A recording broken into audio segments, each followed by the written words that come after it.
How's it going, Hi. man? Good, man. How you doing? Pretty good. What's been going on? You know, just getting started. So, just getting started.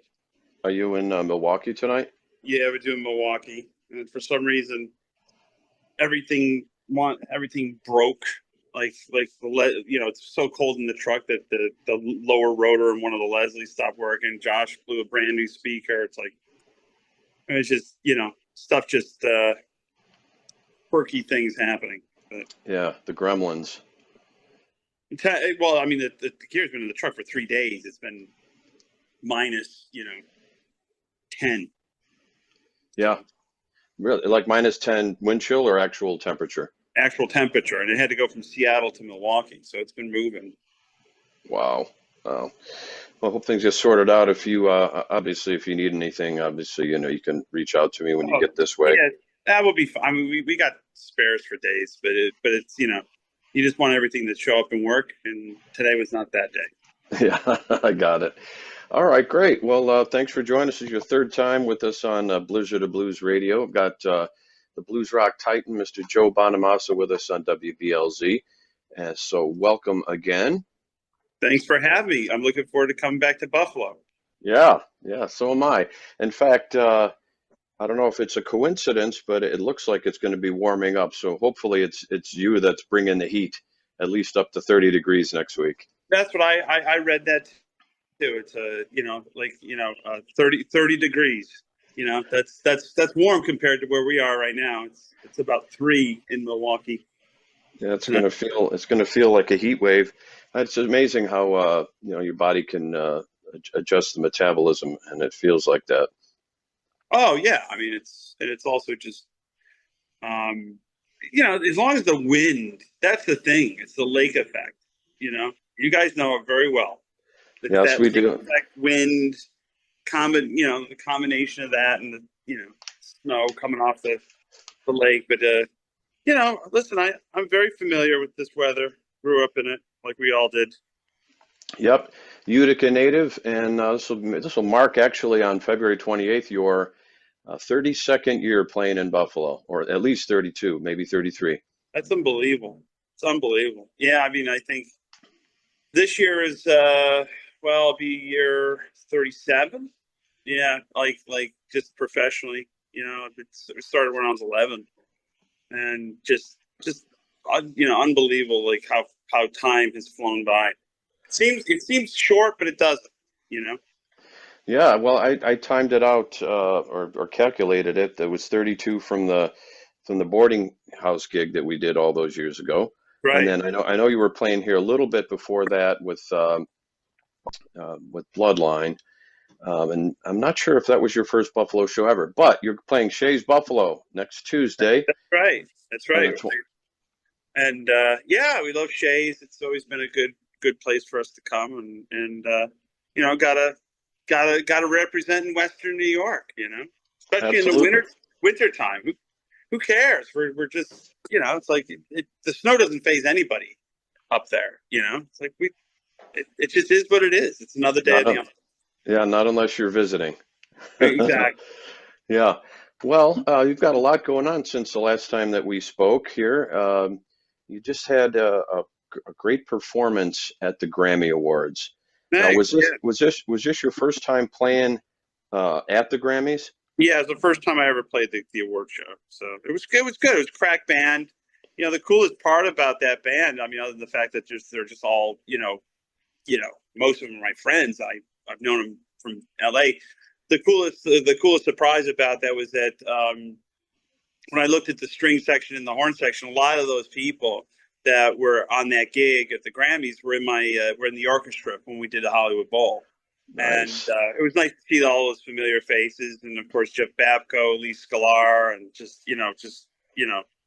Dean Parks. I mean, talk about Yeah, just legends of the LA session scene.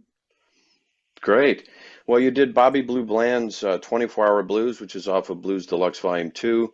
Yeah, And although you didn't get the Grammy, I want to share something with you, like on a personal level, because something kind of struck like a chord in me when I watched yeah, that performance of you, and it was like I I realized how, and I wondered if anybody else realized how significant that was. You being on that stage, a fully independent artist in front of a lot of label people and industry people, and I come from the perspective of having known you from all those years ago and Yeah, seeing this amazing journey of yours from the start to where you're at now, and just something resonated in me. It's like, wow, that is just, it was just a great moment for you and for what you've done as an independent artist. I just thought it was great. thanks. And I mean, it was nice that we got to play. I mean, that video alone got 25 million views. So it was just astounding. And the here's a little bit of history of 24 Hour Blues. That song comes from the Bobby Blue Bland album called Dreamer, Hmm. and the two guitar players that played on the Dreamer record were Larry Carlton and Dean Parks. So Dean Wow. Parks playing it again, and I go, "You played on the original version, man." He's like, "Oh yeah, I remember that record." But you're talking about people were doing 3 sessions a day. You know, Yes. he was doing Streisand gigs, and then Bobby Bland gigs, and then probably some you know commercial, or I mean, like these guys were going from studio to studio 6 days a week, and it was just nice to have that full circle, to like going, and I come from it from the other side. I'm not the typical artist that's out the front that has an entourage and everything. I'm more of the musician cat, that just loves the history of it, and the process of doing it. And the fact that in the last 25 years I'm by far the most successful contemporary blues artist out there. It's just a testament to the fans who've stayed with me all these years as an artist. Yeah, And for sure. I mean, I'm the last blues artist to sell millions of records, and it's because I was selling records when records sold, and we had three big ones in a row, and it was it was just a snapshot in time, and that was that's back when records actually sold, and now it's we when Ballad John Henry came out in 2008, we weren't talking about streaming. That was a Right. non-factor. I mean, iTunes was still a paid service. You wanted one song, you had to pay 99 cents. You want the record, you get it for $8.99. So there was still commerce, and there was still an outlet for selling recorded music. Now you're making singles again, like it's just no big deal. Right. Right. Right. Right. Well, a nice segue from those days, when you played in Bloodline, for instance, and you had Aaron Hagar in the band. You just did a single with his dad, Sammy, Sammy. yeah, Yeah, Fortune Teller Blues. You got a video out for it, and yeah. there's some cool guitar trivia on that, or information that you used an Ovation acoustic into a Marshall to get that cool tone. I did. Well, I used it is because we were recording these things in Santorini, and I didn't have any guitars with me. Kevin and I were there writing, and Sammy had sent this lyric over, and I said, "Hey, let's write this tune, and do it." And the big, and I needed like a low tuned guitar, but none of the Les Pauls or the Telly that was the house, it was the studio's guitar, and none of it would hold tune at that, in C. And so I grabbed the acoustic and I plugged it. I think it was through a Fender Blues DeVille, a Hot Rod Blues DeVille, and it just kind of exploded through the speaker. I'm like, yeah, okay, we're cool with that, Right, and it and works. and, and it worked. And the other, if you want to get really nerdy, is the guitar solo on Janie's Got a Gun from Aerosmith Yeah, is basically the same concept. It's an acoustic electric plugged into an electric guitar amp, and that's how it kind of gets that kind of Dan Electro-y, kind of sizzly thing going on. You're like, what is that? It's an acoustic guitar.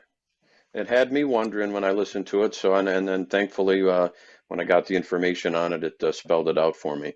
Yeah. So I just thought it was an ovation, in C-ish. It was like relative tune.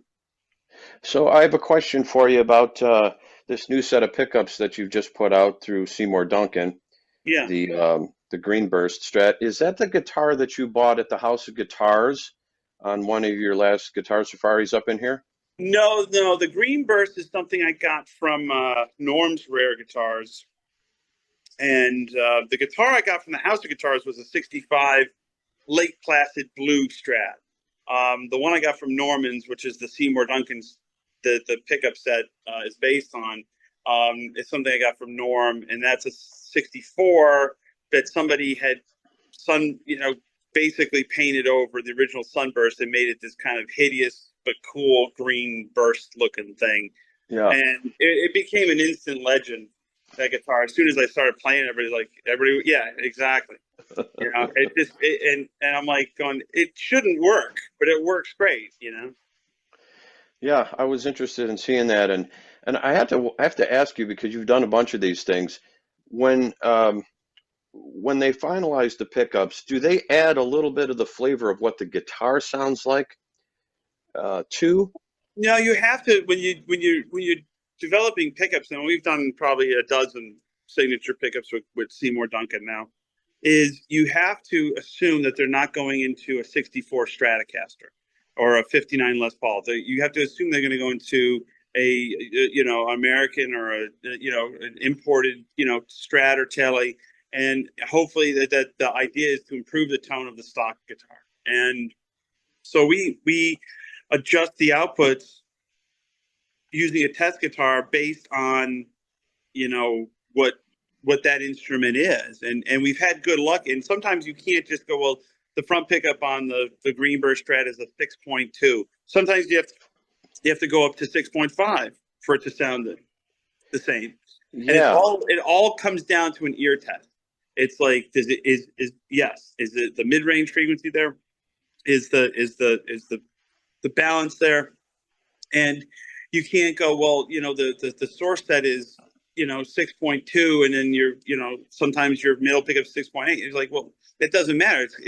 You're not listening with your eyes. You're listening with your ears. Like that's, and we try to get it as close as possible because the instrument is part of the sound. The wood is part of the sound. So That's it's not. why I ask, because I noticed that when I've got a really good set of pickups and I put them into different guitars, for me, a good set of pickups I like is something that's transparent and really just shows what the guitar does, what the guitar sounds like, without coloring it, is too much. So that's why I asked the question, because obviously they're going to sound great in that guitar, but I'm wondering, when they go into these other instruments, do they compensate for that somehow? Yeah, and sometimes sometimes it's better or worse. It depends on the guitar. It also depends on the gauge strings. Right. We voice those pickups with 10 gauge strings, Okay. and because most people use 10 gauge strings, not 11s. Okay. And, Does and your go-to is 11s? 11s, yeah, but guitars sound different with 10s versus 11s. So Sure. it's not an exact science. You're just kind of guessing, and hopefully it moves the needle. Okay. All right. So are you 11s in standard typically, or do you tune down on 11s, some? no, 11s in standard. Oh, good, man. It's you're manhandling those guitars at No, that rate. our guitar player Josh Smith, he uses 13s in standard, which is I, insane. I've heard that. That is unplayable. That's not hard. That is unplayable. Yeah, and not if you're going to be bending notes, He bends that's the hell out of mine. I don't know how he does it. I really don't. genetics, I guess. Correct. So, um, speaking of Norm's Rare Guitars, I got to thank you here on this chat to have given me the recommendation to watch that Netflix documentary. Yeah. I Good. watched it on the plane going down to my last tour of Florida, and I downloaded it before I went up in the air. And man, I had really had no idea about the place. I mean, I've seen the videos with you, and I've seen the videos with some of the other artists, but I had no idea about the depth, the history, and also the compelling human interest story of Norm's illness and where you're at today. Well, I mean, his name has come up since he's been in business. I mean, like if like when you know, Slash or Tom Petty or, you know, George Harrison needs, you know, need or wanted some rare, hard to find instrument, Norm would be the first call because he had good stuff. He has good stuff. And it was straight, you know. And Yep. and he does business the right way, you know, and it's kind of like the reason why the House of Guitars is still, you know, in business. They do business the right way, and they're legends as well, you know. I mean, it's like, you know, Bruce and Armand, and you know, like that goes back 60 years, you know. Norm goes Yeah. back 50 years, and it's like, you know, if those walls can talk, you know, if the walls could talk, and the same thing with guitar, you know, House of Guitars, same thing with Norman. Then there's a few other people like that, but you know, Norm's Rare Guitars in Tarzana is a unique place in the world. There's no other place like it. There's no other cast of characters like it. The instruments that have come and have been sold through there are iconic in their own right, but just, you know, just how they've been discovered and how, you know, Norm's found them and kept them and sold them. And it's a unicorn. So, Yeah. Definitely. Well, so are you, Joe. Honest to God, and that's just. I'm not just saying that. You are really a unicorn thanks. in a lot of different ways, and of course the Western New York people here and from around Toronto and other parts, probably Pennsylvania, even Ohio, are going to be coming to see you at Shays on Tuesday, the 25th. You still got tickets available? I think there's a few left, but yeah, it usually sells pretty good, and you know, we're just excited to be there. So Great. Yeah, I'm looking forward to seeing you. I plan on coming to the show. My girlfriend's going to be off on vacation for a week, so it's going to be an Oakland bachelor week for me. it'll be a good hang. All right, man. I got to run. I got to go play Milwaukee. I'll see you next week. Okay, be in touch. Bye bye. By the way, thanks for the studio hookup. We'll Oh be yeah. there. Come hang. We'll be Okay. there. All right. All right. So, Let me know when you want to do dinner. All right. Bye bye. all right, bye.